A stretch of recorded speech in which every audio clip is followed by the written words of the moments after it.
Baik, Assalamualaikum warahmatullahi wabarakatuh. Perkenalkan nama saya Muhammad Nur Baharudin. Tujuan saya membuat video ini yaitu adalah untuk memenuhi tugas akhir daripada mata kuliah analisa laporan keuangan, di mana saya akan menganalisis rasio pada laporan keuangan dari PT AKR Korporindo. Baik, yang pertama itu ada rasio likuiditas. Nah, rasio likuiditas itu sendiri ada rasio lancar atau current ratio, di mana current ratio itu rumusnya current asset dibagi dengan current liabilities atau aktiva lancar dibagi dengan utang lancar. Nah, di bawahnya ini ada current ratio tahun 2020, kita bisa melihat angka 8M dan dibagi 5M. Nah, angka ini tersebut diambil dari aktiva lancar pada laporan keuangan dari pada PT AKR tersebut. Nah, yang kedua ada rasio sangat lancar atau quick ratio, di mana quick ratio ini adalah rumusnya current asset dikurangi inventory dibagi dengan current liabilities. Nah, lalu kita bisa lihat di sini ada quick ratio tahun 2020, di mana 8M dikurangi 3M dibagi dengan 5M. Dapat dihasilkan 0,86 atau 86%. Lalu yang ketiga ada rasio kas atau kas rasio. Pada kas rasio ini ada kas dan bank dibagi current liabilities. Nah, lalu ada cash ratio tahun 2020, di mana 1,5M ini dibagi dengan 5M. Angka apa ini terdapat pada saya ambil daripada laporan keuangan daripada PT AKR tahun 2020. Dapat hasilnya 0,30 atau 30%. Lalu ada rasio perputaran kas atau kas turnover, di mana kas turnover ini atau rasio perputaran kas itu memiliki rumus penjualan bersih dibagi dengan modal kerja bersih. Mana rasio putaran kas itu ada 2020 itu kita lihat ada 17M dibagi itu 8 dikurangi 5M. Kita dapat hasil 6,02. Lalu nomor 5 ada inventory to net working capital. Inventory to net working capital atau NWC itu rumusnya ada inventory dibagi current asset dikurangi current liabilities. Ada inventory to NWC tahun 2020 itu ada 3M dibagi dengan 8 dikurangi 5M. Buat 1,23 kali. Nah, di sini ada hasil pengukurannya ya, di mana pada rasio ini kita dapat lihat pada para rasio ini ada 1,58 kali dengan standar industrinya 2 kali. Lalu pada quick ratio ada 86%, dengan standar industri 80%, dan pada cash ratio ada 30% dengan standar industrinya 25%. Dan juga cost turnover-nya itu 6,02 kali dengan standarnya 10 kali, dan inventory to net working capital ada 1,23 kali dikurangi 2 kali di standar industrinya itu ada 2 kali. Untuk interpretasinya itu ada jenis rasio. Yang pertama ada current ratio. Interpretasinya di tahun 2020 current rasionya itu sebesar 1,58 kali. Jika standar rendah industri untuk current ratio ada 2 kali, maka current ratio perusahaan tahun 2020 dapat dikatakan kurang baik karena berada di bawah rata-rata industri. Lalu yang kedua ada quick ratio, di mana hasil quick ratio pada tahun 2020 itu sebesar 86%. Jika standar rata-rata industri untuk quick ratio adalah 80%, maka kondisi perusahaan di tahun 2020 dikatakan baik karena berada di atas rata-rata industri. Lalu nomor 3 itu adalah hasil quick ratio pada tahun 2020 sebesar 30%. Nah, jika standar rata-rata industri untuk cash ratio adalah 25%, maka kondisi perusahaan tahun 2019 dapat dikatakan kurang baik karena berada di bawah rata-rata industri. Sedangkan kondisi perusahaan tahun 2020 dikatakan baik karena berada di atas rata-rata industri. Lalu yang keempat ada cash turnover, di mana hasil quick ratio pada tahun 2020 itu sebesar 6,02 kali. Jika standar rata-rata industri untuk cash ratio turnover adalah 10 kali, maka kondisi perusahaan tahun 2020 dikatakan kurang baik karena berada di bawah rata-rata industri. Lalu yang kelima ada inventory to net working capital, di mana hasil quick ratio pada tahun 2020 sebesar 1,23 kali. Jika standar rata-rata industri untuk inventory to net working untuk kapital adalah 2 kali, maka kondisi perusahaan tahun 2020 dapat dikatakan kurang baik karena di bawah rata-rata industri. Nah, lalu yang kedua ini ada rasio solvabilitas, di mana ada yang pertama ada debt to asset ratio, di mana debt to asset ratio ini memiliki rumus total debt dibagi total aset, di mana kita bisa melihat di sini untuk total debt to asset ratio tahun 2020-nya itu kita dapat 43,49%, dan juga ada debt to equity ratio di mana rumusnya ada total utang dibagi dengan ekuitas. Kita bisa melihat debt to equity ratio pada tahun 2020 itu menempatkan angka 77%. Lalu ada long term debt to equity ratio, itu ada rumusnya long term debt dibagi equity. Mana pada tahun 2020 kita bisa melihat mendapatkan hasil 28,65%. Lalu yang keempat ada times interest income, di mana di sini kita bisa melihat rumusnya itu EBT sama dengan ditambah, sorry, sama dengan EBT ditambah dengan biaya bunga sama dibagi biaya bunga interest. Nah, di sini ada dapat didapatkan hasil 17,51 kali. Nomor 5 ada fixed charge coverage, di mana rumusnya ini ada EBT ditambah biaya bunga ditambah kewajiban sewa atau lease dibagi dengan biaya bunga ditambah kewajiban sewa. Untuk pada tahun 2019 kita bisa melihat hasilnya 5,77 kali. Ini kita melihat ada hasil pengukuran dari rasio tersebut, di mana yang pertama ada debt to asset ratio untuk tahun 2020 mendapatkan angka 43,49% dengan standar industrinya 50%. Lalu ada debt to equity ratio pada tahun 2020 itu mendapatkan hasil 77% dengan standar industrinya 60%. Lalu yang ketiga ada long term debt to equity ratio, yaitu dapat dihasilkan 28,65% dengan standar industri 26%. Lalu ada LTD R sama di 2020 kita mendapatkan hasil 17,51 dengan standar industrinya 15 kali. Lalu ada times interest earned fixed coverage, yaitu ini yang atas ya, udah yang ini. Nah, di sini ada interpretasinya dari debt to asset ratio. Di tahun 2020, debt to asset ratio sebesar 43,49%.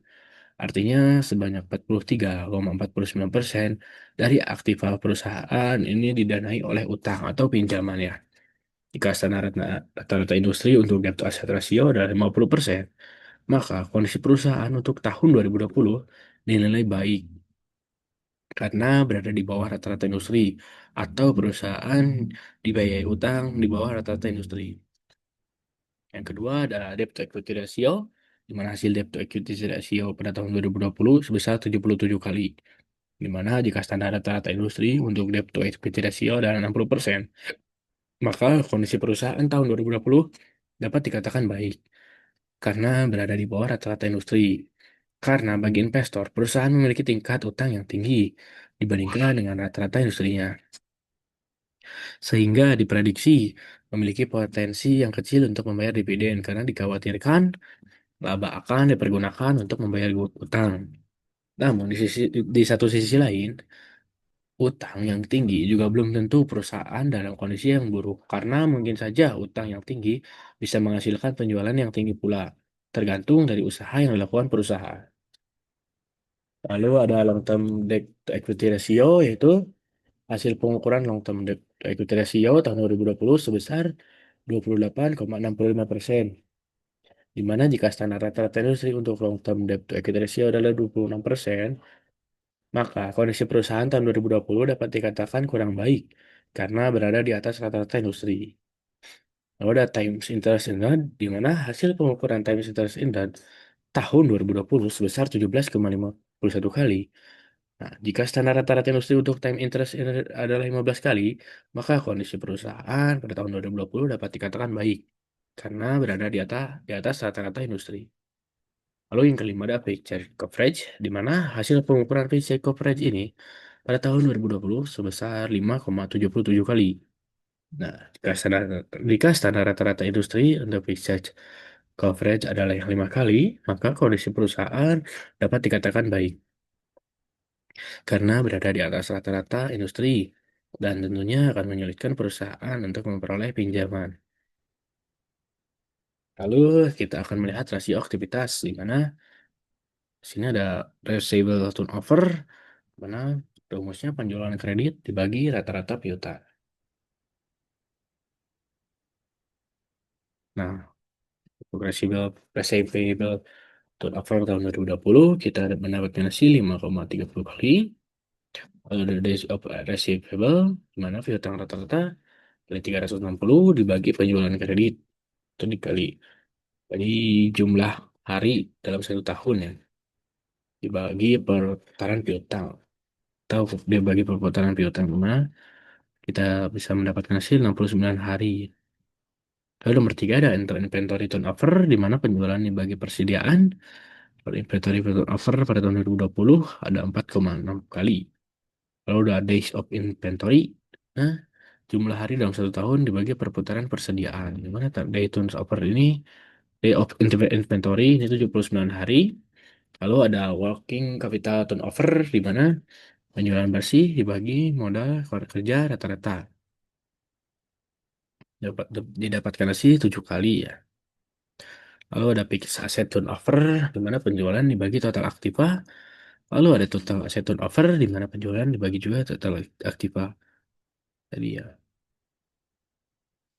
Nah, hasil pengukuran di sini ada pada receivable turnover didapatkan hasil 5,3 kali, pada standarnya 4 kali. Ada days of receivable itu 69 hari dengan standar industrinya 90 hari. Lalu ada inventory turnover didapatkan 4,6 kali dengan standar industri 3 kali.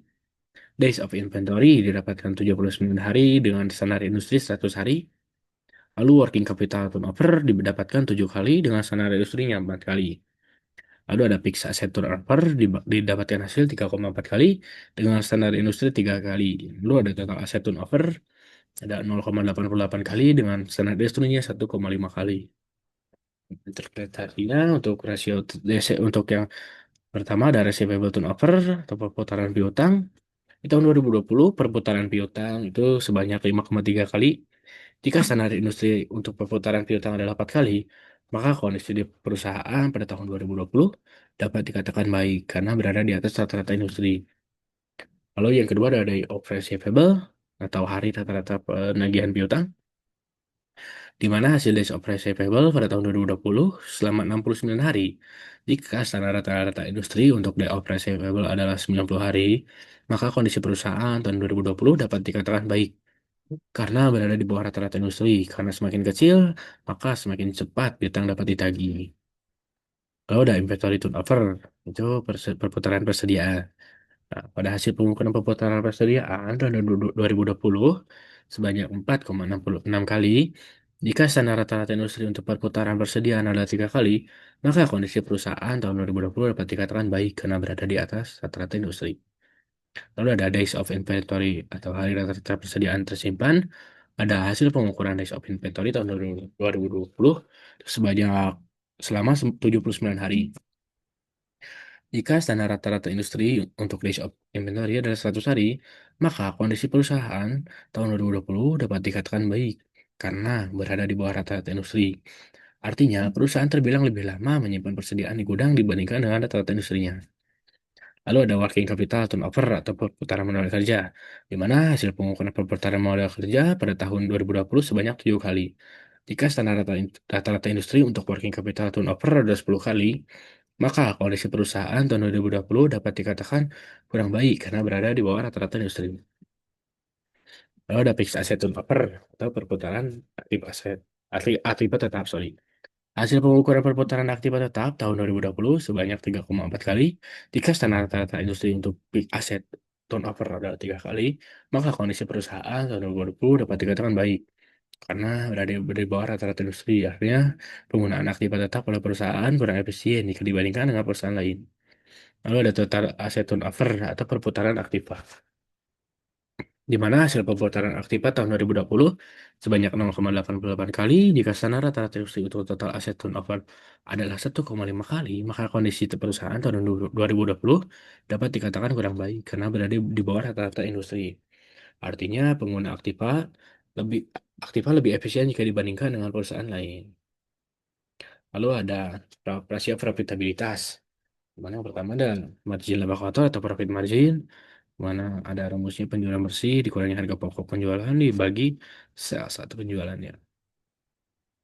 Lalu ada profit margin itu didapatkan 11,56%, ada margin laba bersihnya 5,4%, ada ROI atau return on investment ada 5,1%, ada ROE atau return on equity 9,1. Hasil pengukurannya net profit marginnya 5,4%, standar industri-nya 5%, ada ROI-nya 5,1 dengan standar industri 5%, dan juga return turnover atau ROE 9,1% dengan standar industri 10%. Nah, interpretasinya pada net profit margin di tahun 2020 net profit margin sebesar 5,4% jika standar rata-rata industri untuk net profit margin adalah 55%, maka kondisi perusahaan di tahun 2020 dapat dikatakan baik karena berada di atas rata-rata industri. Untuk ROI atau return on investment itu pada tahun 2020 sebesar 5,1%. Jika standar rata-rata industri untuk return on investment adalah 5%, maka kondisi perusahaan tahun 2020 ini dapat dikatakan baik karena berada di atas rata-rata industri. Artinya, kemanapun manajemen untuk memperoleh artinya kemampuan manajemen untuk memperoleh ROI berada di atas rata-rata perusahaan lain yang sejenis. Lalu ada ROE atau Return on Equity tahun 2020 sebesar 9,1%. Nah, jika standar rata-rata industri untuk return on equity adalah 10%, maka kondisi perusahaan tahun 2020 ini dapat dikatakan kurang baik karena di bawah rata-rata industri ya. Baik, sekian penjelasan untuk